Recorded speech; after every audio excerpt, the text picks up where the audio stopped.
Muito bem, chegamos a 11 das 20 provas da temporada de 2022 da MotoGP e chegou a hora da gente fazer um balanço até esse momento do que esse ano teve de melhor e de pior. Então eu separei aqui 5 destaques aqui que eu achei que foram os melhores e os piores dessa temporada por enquanto. Enfim, se você não concordar com alguma coisa ou achar que eu esqueci alguém, fica aberto espaço para você também manifestar a sua opinião. Vamos começar por quem eu acho que foi mal, quem eu acho que ficou devendo nesse início de temporada. Enfim, os 5 piores destaques, assim, não só pilotos, mas enfim, também equipes e outras coisas. E vamos começar pelas marcas japonesas, sobretudo Suzuki e Honda. Do lado da Suzuki, uma saída inclusive inesperada da MotoGP, um anúncio de saída inesperado da MotoGP logo depois do Grande Prêmio da Espanha. O time vinha bem, até chegou a dividir a liderança do campeonato de pilotos, né? O Alex Rins e o Fábio Quartararo logo depois do Grande Prêmio de Portugal, mas depois da corrida seguinte na Espanha tudo mudou. Na segunda, depois do teste, os diretores anunciaram que a montadora ia sair da MotoGP e desde então o negócio degringolou completamente. E o pior é que eles resolveram fazer isso numa semana que tem 4 feriados no Japão,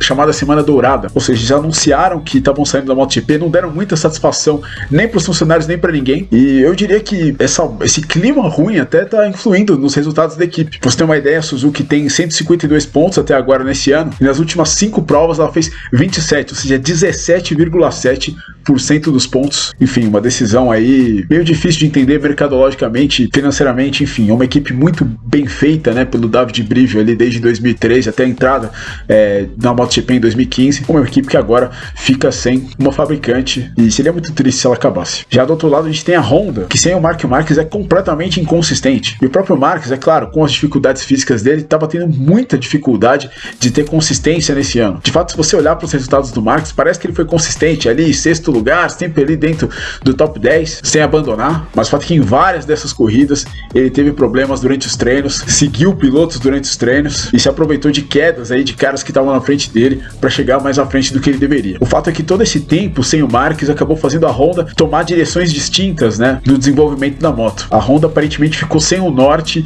e tentou seguir direções diferentes com seus pilotos, com um piloto preferindo uma peça, outro piloto preferindo outro. A moto meio que virou um Frankenstein. Enfim, isso deflagra aparentemente um problema de gerência, né? Temos lá Alberto Pucci, ex-piloto, como chefe da Repsol Honda, e Takeo Yokoyama também como diretor técnico da equipe. O fato é que o problema tá tão ruim que a Honda tem um pódio até agora no ano, no GP do Qatar, com o Pol Espargaró, e mesmo com o Marquez ficando fora de 5 GPs, ele ainda é o piloto que mais pontuou nessa temporada. Na 4ª posição da minha lista eu coloquei os avanços técnicos, né, como o Ride Height Device, as asas e até o próprio efeito solo aí que a Aprilia explorou exatamente aí nas 2 últimas corridas na Alemanha e na Holanda. O fato é que toda essa aerodinâmica, todo esse downforce trazido aí para a MotoGP tá fazendo com que as motos fiquem mais distantes umas das outras durante as corridas por conta da turbulência e faz um ataque agora ser muito mais complicado por conta da menor distância de frenagem para as curvas, além da aceleração mais breve que o Ride Height Device acaba trazendo. O fato é que as corridas estão ficando já desde o ano passado meio engessadas e a gente tá tendo resultados legais, a gente tá tendo uma boa variação ali de pilotos lá na frente, mas as corridas estão ficando piores. E o pior de tudo é que toda essa tecnologia que está sendo trazida agora pelas equipes, ela tem pouca ou nenhuma aplicabilidade para motos de rua. Então não sei, eu acho que provavelmente a MotoGP vai ter que tomar alguma decisão sobre isso. Porque quem assistiu a MotoGP ali entre 2013, 2018, 2015 e 2018 ali, a gente lembra como era sempre muito dramática as corridas na MotoGP, como a gente tinha que ficar ligado até as últimas voltas para saber o que ia acontecer. Aquele era um equilíbrio, assim como o equilíbrio que a gente tem hoje, mas eram corridas muito mais emocionantes e muito menos previsíveis. No meu 3º lugar aqui, eu coloquei a KTM aqui, que está sendo uma montadora das mais inconstantes também nessa temporada, e uma marca do tamanho dela, tendo a Red Bull por trás, não conseguiu dar o passo que a Aprilia deu esse ano, né? Que exatamente conseguir estar ali consistentemente entre os primeiros, mesmo tendo bem mais recurso, eu diria, do que a Aprilia. E talento de piloto também não falta para eles. Falta que parece, nesse momento, que o conceito deles é diferente do resto, com a suspensão WP em vez de ser a Öhlins, que todo mundo usa no grid, e o chassi de treliça, estão fazendo o time aí se perder um pouquinho no acerto, se perder um pouco nos desenvolvimentos. E para piorar, eu discordei um pouco da maneira como eles trataram o Miguel Oliveira. Ele é um dos caras mais importantes para a KTM, venceu 4 corridas na KTM. O Binder tá vindo melhor? Tá vindo melhor. Mas trocar o Oliveira pelo Miller, que é um piloto completamente inconstante e que tem um estilo de pilotagem meio complicado, não sei se é o melhor cara para desenvolver uma moto. Foi basicamente como trocar 6. A gente tem aquela frase em português, né? Trocar 6 por meia dúzia foi trocar, na minha opinião, 6 por 5, mas o que pode ser um livramento pro Miguel Oliveira também. E isso sem falar que a Tech 3, né, no último ano e esse ano praticamente não existiu na MotoGP. Então a KTM tem que melhorar um pouquinho. Agora, no segundo lugar, tem aquele velho ditado que você é tão bom quanto a sua última corrida. Mas isso não é verdade aqui. Meu segundo lugar de destaques negativos ficou para Pecco Bagnaia. O Pecco, na minha opinião, mostrou fragilidade em várias situações desse ano. Como quando a moto não ficou pronta do jeito que ele queria para a primeira corrida no Qatar. A gente não viu ele em nenhuma das primeiras provas, a gente não viu ele no Qatar, ele acabou caindo, a gente não viu ele na Indonésia, andou muito mal na chuva, a Argentina também teve abaixo da crítica, e em Austin ele foi superado por todos os companheiros dele. A temporada só começou de verdade na Espanha, numa corrida que foi quase como um grande prêmio de Mônaco, né? Foi impossível de ultrapassar, o Quartararo ficou atrás dele ali a corrida inteira. Quem sabe, se a pista fosse menos travada, o Quartararo pudesse conseguir uma ultrapassagem, mas enfim, ele venceu a prova, ele venceu 3 provas, mas também abandonou 3 corridas ali depois daquilo. Uma não foi culpa dele, obviamente, Catalunha, mas as outras 2, Alemanha e França, foram por erros dele, por falta de paciência dele. Enfim, eu esperava mais de um piloto que é tido aí pela Ducati como o futuro dela. O fato é que essa oscilação do Pecco aumenta muito mais o meu respeito pelo André Dovizioso, que pode não ser o piloto mais rápido para uma volta, mas sempre foi consistente e, cara, ele botou pressão no Marques em 2 das 3 temporadas que ele foi vice-campeão, pelo menos, usando inteligência e sem cometer esse tipo de erro que o Pecco tá cometendo. Já o meu destaque mais negativo da temporada, é com muita dor no coração que eu digo isso, é Franco Morbidelli. Poderia colocar os outros pilotos da Yamaha que não o Fábio Quartararo, mas estou colocando aqui especialmente Franco Morbidelli, que meio que virou um enigma. O que acontece com o Franco Morbidelli? Tá com a mesma moto do Fábio Quartararo e tá andando tão atrás. Ele tem reclamado da falta de tração da Yamaha, que o chassi é rígido demais e que a moto tá demandando um estilo muito mais agressivo agora de condução. Essa também é a reclamação do Dovizioso e do Darryn Binder. Porém, o Dovizioso, ele andou 10 anos seguidos numa moto V4 e provavelmente na moto mais violenta das V4, que era a Ducati. E o Darryn Binder não devia estar na MotoGP. Então eu não vou levar em consideração o que ele disse. Mas a verdade é que se você for notar as melhores atuações do Morbidelli, elas foram em situações de pouca aderência, ou no molhado, ou, enfim, nos treinos, no GP da Indonésia, quando não tinha ainda muita aderência na pista. O que me leva a crer, e isso é um achismo meu, que provavelmente ainda não esteja 100% fisicamente do joelho. Mas ele não fala disso, como o próprio Mark Marques não falava do braço que estava ruim, exatamente para não botar pressão através da mídia. Mas se o joelho dele estiver ruim realmente, vai ser muito triste, porque é um piloto que a gente imagina ainda que tenha muito para dar. Ele não foi campeão de Moto2 e vice-campeão de MotoGP à toa. O fato é que o Quartararo tem 172 pontos no campeonato e os 3 outros pilotos da Yamaha juntos somam só 45, com 25 sendo do Morbidelli. Para piorar, no GP da Holanda, a Yamaha também viveu aí o seu pior final de semana em 33 anos aí, com nenhum piloto pontuando. Mas enfim, agora vamos para os destaques positivos, vamos falar de coisa boa. E o meu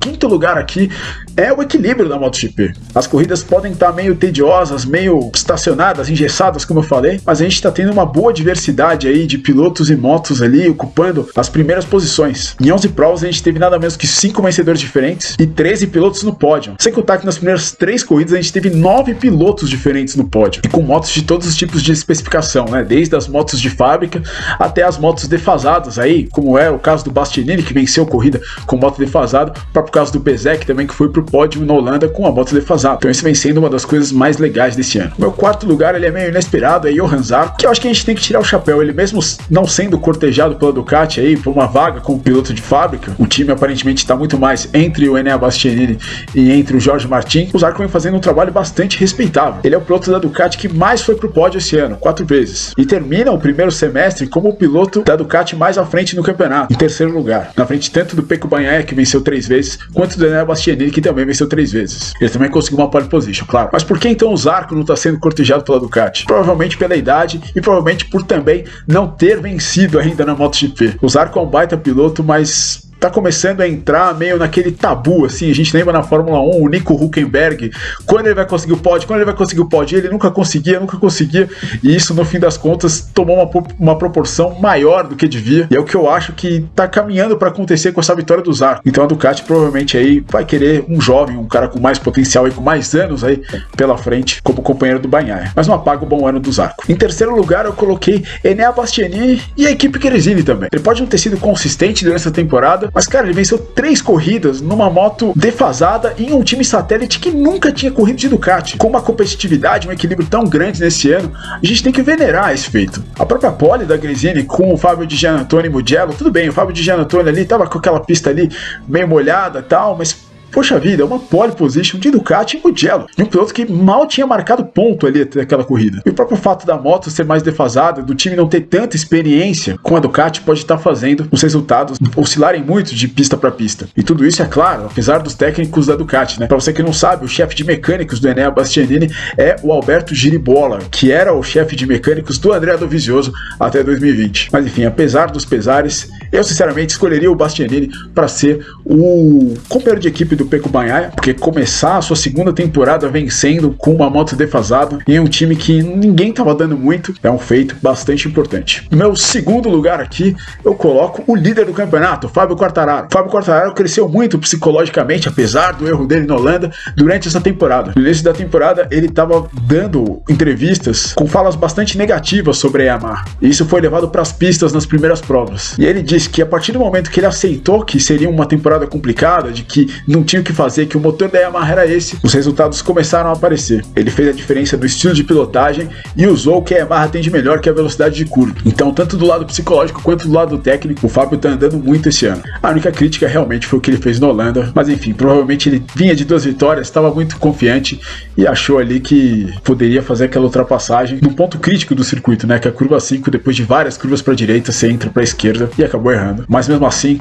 no todo, tá sendo uma baita temporada do Quartararo, principalmente pelo déficit de motor que a gente sabe que ele tem e também pelo fato de ele ser a única Yamaha capaz de lutar por um top 10. Mas a estrela da temporada ficou no primeiro lugar, que é Aleix Espargaró e também a Aprilia, ou melhor, as estrelas da temporada. Se eu te dissesse no início do ano que depois do primeiro semestre a equipe que estaria liderando o Mundial de Equipes seria a Aprilia, você muito provavelmente não acreditaria. Mas o time que 2 anos atrás ninguém queria andar pela equipe, vários pilotos, inclusive da Moto2, falaram não para a Aprilia, esse ano se tornou o melhor da MotoGP. Eles fizeram um uso das concessões muito bom, inclusive melhor do que o da KTM, e conseguiram vencer sua primeira corrida em toda a história da classe principal. E a confirmação de que a moto não é uma moto que só o Aleix Espargaró anda, veio nesse grande prêmio da Holanda com o pódio do Viñales e também na Alemanha. O Viñales poderia também ter ido pro pódio na Alemanha. E no caso do Aleix Espargaró, ele vem sendo o piloto mais surpreendente dessa temporada e o piloto mais surpreendente em anos que a gente vê do Campeonato Mundial. Ele, guardadas as devidas proporções, fez mais ou menos o que o Andrea Dovizioso fez na Ducati,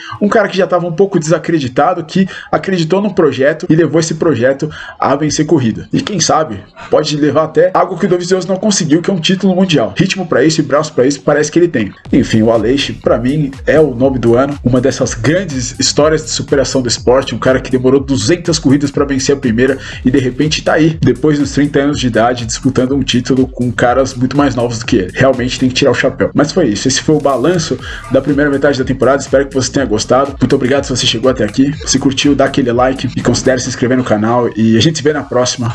Um abraço.